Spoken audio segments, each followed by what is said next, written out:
everyone back there, more YouTube channel. It's Chris back with my rant stroke thought of the day. Now, I must warn you, this thought of the day is pre-Athletic Club in the Champions League. So Newcastle United may have already had the response out of this that they wanted before I even talk about this. But I'm going to talk about it anyway because I wanted to get it off my chest and I wanted to talk about it. So thank you for the music as the title of this video. If you haven't realised already, Newcastle United have changed things around a little bit before the game. So the team have no longer been walking out to Local Hero, which is iconic and known with Newcastle United, the fan base in James's Park. It's a brilliant song. The hairs in the back of your neck stand up. You associate it with being at St James's Park. It's a brilliant tune.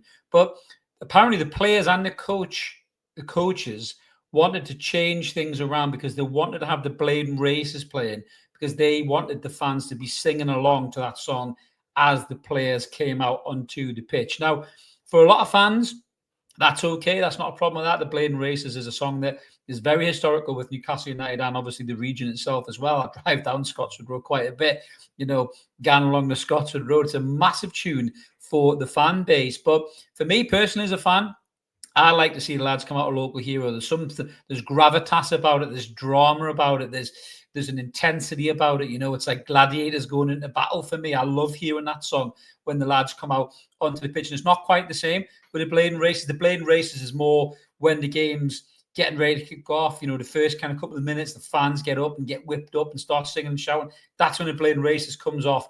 That's when We'll Support You Evermore comes off. That's when Geordie Boot Boys and all the other great tunes come out in the first kind of 10, 15, 20 minutes of a game to get the lads up and firing. I want Local Hero when the lads come out. And it looks like Newcastle United have kind of listened to the fans and understand that. So this was a statement from War Flags, as Mark will probably pull up on the screen there with the magic of YouTube. So what he said was, many of the fans have obviously noticed a change, but the club has told War Flags, that is, the decision to swap Local Hero with Blaydon Races before kickoff was done primarily at the request of the players and coaching staff who want to hear the fans singing right at kickoff, which is not possible with Local Hero, but it is with Blaydon Races. So whilst on the tradition of these two songs, the club have swapped them round so that Local Hero plays before the team emerge and the Blaydon Races just before kickoff.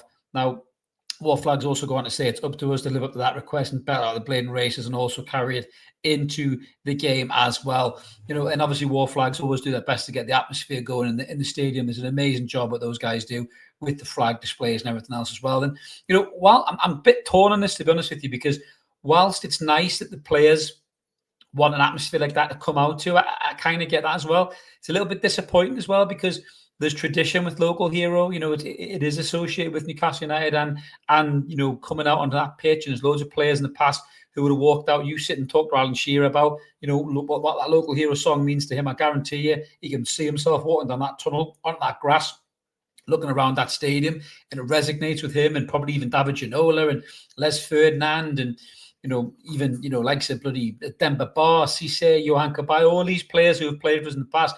That song will always take them back to that tunnel and onto the grass.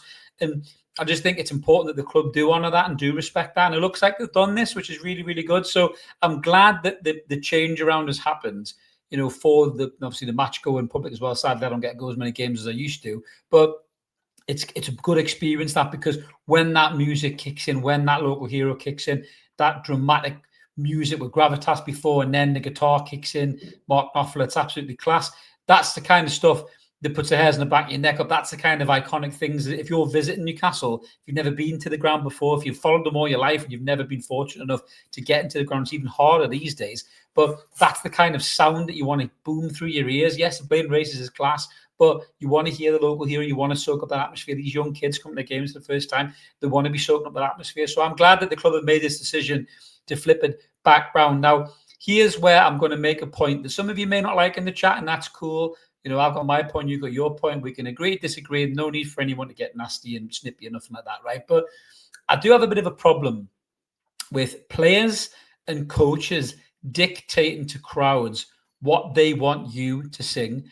I actually feel like saying, fuck you. You concentrate on your job on the pitch. You give us something to sing about. You put in performances. You fly into tackles. You get that atmosphere up and you'll hear the songs. You'll hear the crowd atmosphere growing.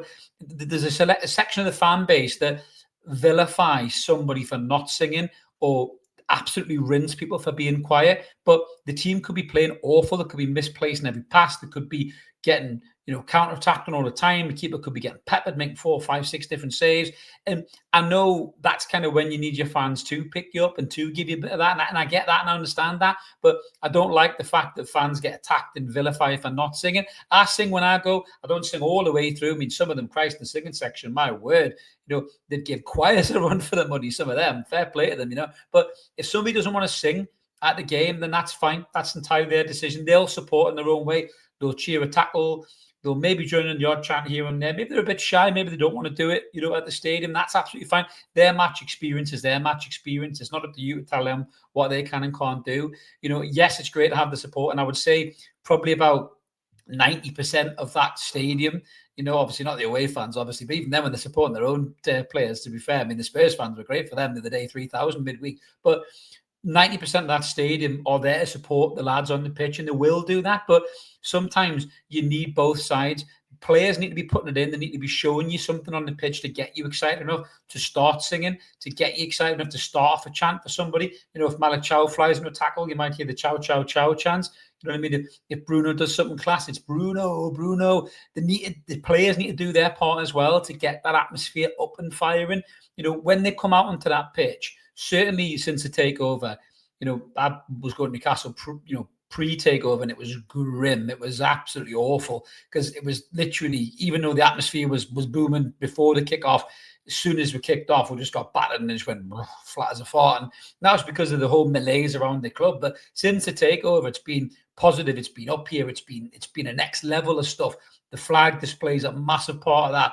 Just the feeling that you can do something as a football club, that belief that Eddie Howe has instilled in the team, that the players have instilled in the fans, that self-belief, that confidence gets people off the chairs, gets atmospheres hot. But the players need to keep doing it, because if you go on a run of being shady and getting beaten week in, week out, it's very difficult for them fans to stay with you sometimes. And that's their God-given right as football fans to pay a lot of money for tickets these days, nowadays more than ever.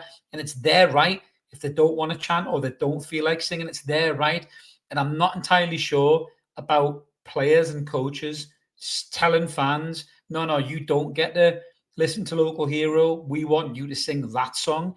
This ain't a musical, guys, and this ain't American sports either. You can't dictate to people what you want them to sing or what you don't want them to sing. There is room for both of these iconic anthems at Newcastle United 100%. And I'm glad that the club have done something about this. And I'm sure the fans will respond in kind, but it's a slippery slope. There's a fine line between having the fans on your side and pissing on tradition and telling them what you want them to do. There's a really fine line in the sand with that.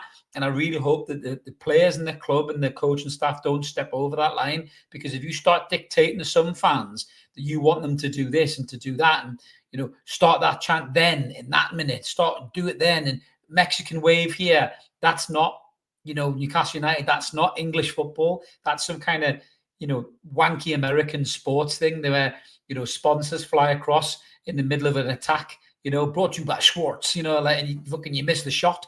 That's that kind of a game. And I think the Premier League is probably heading there anyway. It's so kind of capitalist and cash conscious and dripping with that kind of thing that you probably can't stop that coming over the hill. But don't start dictating to fans what you want them to sing, what you don't want them to sing. I'm very, very uncomfortable with that. But I'm glad that the club have gone back and done this. And I'm sure that certainly after I recorded this, the atmosphere would have been brilliant coming out against Athletic Club. And then, going into the next home game as well, the atmosphere will be up there again as well. But I really hope the club understand, appreciate, and stick to that. And I'm glad that War Flags have at least come out and said something. I haven't seen anything official from the club. Tell me if I'm wrong in the comments. I didn't see anything. But War Flags have been told, which is great, because that shows you the synergy between, the club and, a massive part of the fan interaction and atmosphere in War Flags. So I'm glad that that's happened. But yeah, let's hope it stays that way. Local Hero when it come out. Blaydon Races just before the kickoff. Let's get into it. Smash it up. Get the atmosphere booming. And then we need to see it reciprocated by the players on the pitch, because there's no point in having all of that and requesting that and almost dictating that and then serving shit football up in the first 15, 20 minutes. And everyone goes flat and quiet because they're worried about what they're seeing on the grass. That's a fan's right. You can't stop a fan doing that. If you want to sing for 90 minutes, more power to your elbow. Big respect to you. If you want to sing intermittently, big respect to you. That's your ticket. That's your match day experience. You decide what you want to do. If you don't want to sing at all, same for you. That's your match day experience. That's how you consume that game. And we all are very, very different. You know, the Toon Army we're very similar, and we operate on the same frequencies. And we love this club. We love the players. We love Eddie Howe. You know, we want the team to do well, and we'll give the atmosphere, you know, double barrels, triple barrels, you know, but dictating to fans, I'm not very comfortable. But anyway, that's me. I've rambled on long enough about that. Let me know in the comments below what you guys think about this change back in the music. How did you feel about Local Hero disappearing from Blaydon Races? Were you not asked? Did you think it wasn't that big of a deal? Or are you happy Local Heroes come back on? And does that mean a lot to you? Let me know in the comments below. I always like to hear from you. Remember to like and subscribe. Hit the bell so you don't miss any videos. We're going to be getting stuck into the Athletico Club before this video. And then we'll be back with even more content coming up in the lead up to Brentford, which is a huge game in the Premier League that Newcastle need to win, because we have to start climbing up that table, guys. I do not want to see us getting any lower than we are. But thanks for watching. Have a belt wherever you are, and we'll see you later. Cheers.